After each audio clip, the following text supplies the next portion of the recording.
Well, this was unexpected. Here is one Tesla stock bear saying this is one of the weirdest quarters in Europe ever.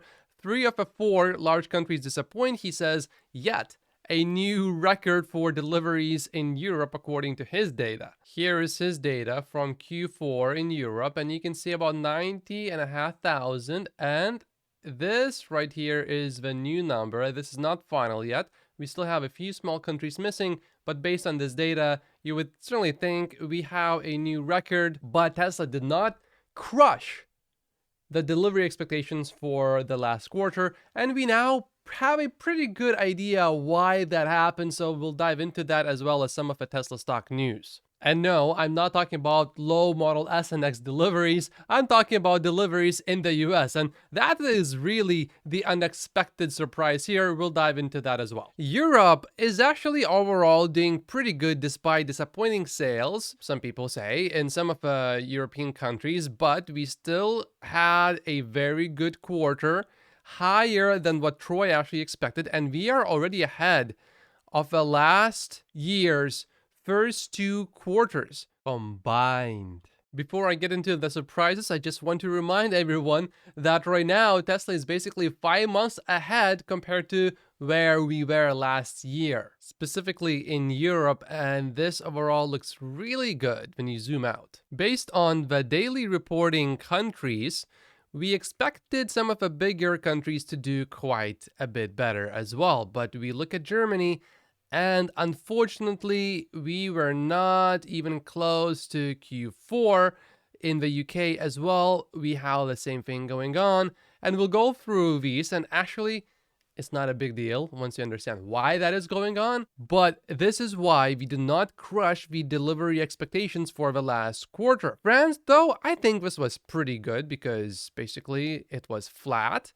It was not down as the UK and Germany were, and all other smaller countries, Italy, Denmark, Sweden, Netherlands, Belgium, Austria, Spain, absolutely obliterated their previous records. But if Germany and the UK did better, we would have been comfortably above 430,000 deliveries and closer to 440,000 actually. But Europe exceeded many people's expectations anyway, so I am pretty happy with Europe overall. The really unexpected numbers were from the US. Troy thought that in the US and in China we would get a new record, and certainly in China we did. In the US, technically we did, but practically it's basically flat. And by the way, everyone's numbers are going to look just a little bit different just because they calculate them a little bit differently, but the total is still going to be the same. I think Troy is a good one to look at. He's extremely diligent, so as long as other people's numbers roughly match Troy's numbers, you can probably trust these numbers as well. So looking at the US, this is Q1, the last quarter, and this is Q4, the quarter before this one. And the US is basically flat. It's just a little bit higher, and that was not really expected. But China clearly hit a new record, about 15,000 vehicles more than the previous quarter. That's very good. And this is roughly what many Tesla stock bulls were expecting. Canada was in line with expectations. The European Union actually surprised many. We had more deliveries than that. China, yep, that's basically how many we got. The rest of the world, that's basically how many we got. So the US numbers were the ones that came in lower than expected, but there was a little bit more upside in the European numbers despite the bigger countries not doing as well. And actually, I would much rather have the US numbers come in lower than expected than the numbers in China, for example. Because throughout the quarter, we were largely limited by no supply. I mean, look at some of the days here. The Model Y inventory was literally 0. And Tesla had to increase the price of the Model Y because of that. And we still cannot order a long-range Model 3, the most popular trim that the US market wants. In China, though, people do like buying the cheapest trim a lot more than in the US. So in the US, we have clear solutions. If you think there's an actual problem with the deliveries, let's say, we have clear solutions here. In China, it's a little bit more difficult, but China numbers are great, and that's fantastic. Also, as Tesla expands its Nevada factory and produces a lot of 4680 batteries, Tesla will be able to get about $3,000 per vehicle depending on the battery size of the vehicle because of battery credits. Tesla can't do that in China. Now let's go through the UK, and it's actually neutral, even though it looks really bad that the sales dropped a lot. Looking at this data, you will have important context. So looking at Q4 right here, this is the UK sales, this is the total auto sales. Actually, the total sales increased by 18%. That's quite a lot quarter over quarter. And normally you would actually think, oh, Q1 is a whole lot worse than Q4, but in this case, it's the opposite. Q1 is actually a whole lot better than Q4 for the whole auto industry. But there are multiple important things to consider, and here's the first one. When you look at battery electric vehicle sales specifically, it's 91,500 in Q4. And then in Q1, it's only 76,000. Tesla's BEV market share actually basically remained flat year over year. The year over year number is the most important number here.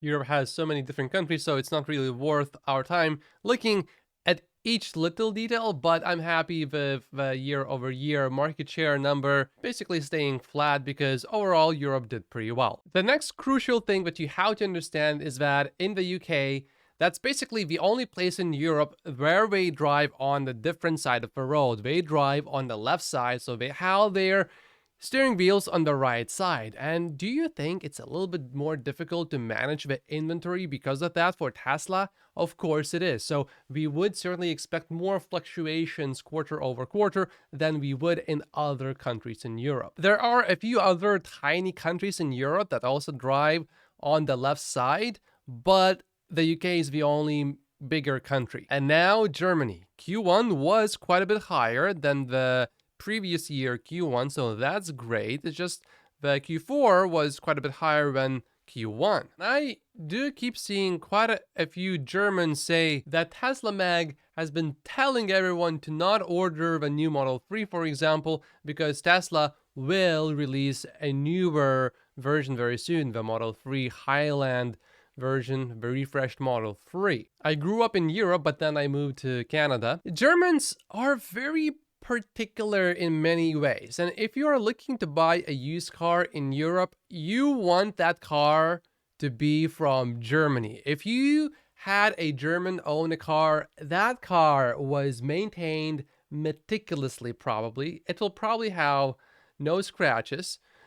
And overall, it will be well kept. Not having the parking sensors to a German, I think that's probably a big deal. It's a relatively big deal in many European countries, but in Germany, I think it's an even bigger deal. The new update will certainly help with that, although it's not a perfect solution yet. They are still working on making it quite a bit better.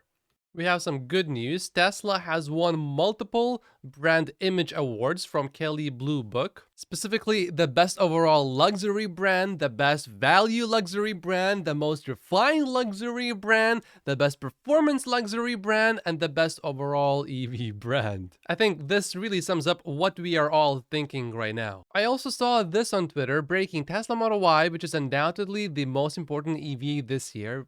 That part I fully agree with, has full access to the $7,500 federal tax credit under the new requirements. And there's a screenshot, so it appears to look legit, right?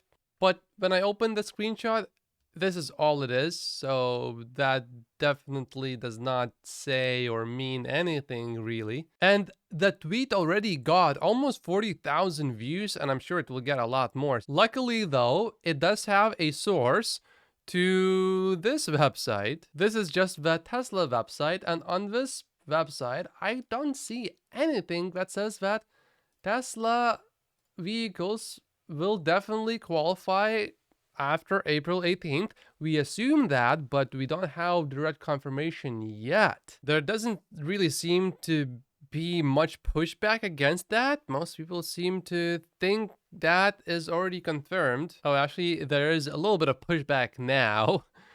Uh, yeah, guys, if you are going to post a rumor, something that is not officially out yet, just add it's a rumor, it's not confirmed yet. We assume it is going to happen, but the government has not explicitly confirmed this yet. While I certainly share the enthusiasm, and I understand the temptation to call it breaking news when it is not fully officially confirmed yet, until we have an official confirmation, let's call it a rumor, a prediction, an assumption. I think that would serve a community a little bit better. There's a little bit of a debate going on Twitter right now. Will Tesla's next generation vehicle be stainless steel? And the votes are going 50-50. There's no clear consensus at the moment, but I found this to be pretty fascinating. And what that means, it's going to look something like this, where we build all the sides of the cars independently. We only paint what we need to. We only paint what we need to, meaning the outside of the body. So it does seem to me that they will have paint of some sort for the next generation vehicle, but maybe not for the robotaxi. So it's unclear exactly what is going to happen here. Tom Zhu said that paint is expensive, but obviously they are still talking about painting cars. But I think the Investor Day presentation is probably the most accurate source of information. I don't think they would make a statement such as, we only paint what we need to, and then not use any paint at all. And Elon Musk said on Twitter that the factory in Mexico will use the least amount of water per vehicle manufactured compared to any other auto plant in the world, basically. So there's certainly some sort of innovation going on with paint or no paint that we are not fully aware of yet, it would appear to me, perhaps. For now, that will remain a mystery, and this is the Tesla stock buying opportunity explained by Elon Musk. My name is Matt Posius. Like and subscribe if you haven't yet, and I will see you in the next video. Thank you so much for watching.